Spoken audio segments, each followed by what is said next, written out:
Sir 2023ல நான் உங்க bike tyre வாபல் ஆகுது மாத்தணும் சொன்னபோது நீங்க சொன்னது ஞாபகம் இருக்கா? ஓ ஆமா.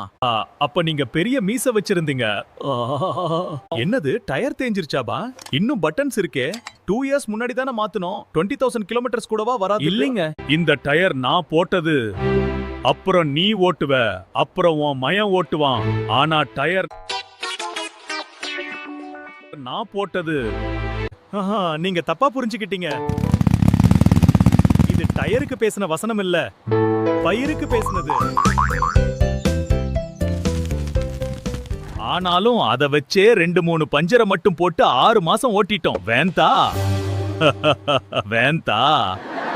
உமேஷ் சார், உள்ள இருக்கிற நூல் தெரியற வரையிலும் டயரை வேணும்னா ஓட்டலாம். ஆனால் டிஸ்க் பிரேக் சிஸ்டம் அப்படி சப்போர்ட் பண்ணாது. இந்த மாதிரி பைக்ல டிஸ்க் பிரேக்க பொறுத்த மட்டும் இந்த பேடின் அடியில உள்ள மெட்டலும் டிஸ்க் பிளேட்டும் உராயும் நிலைக்கு விட்டீங்கன்னா கதை முடிஞ்சிரும்.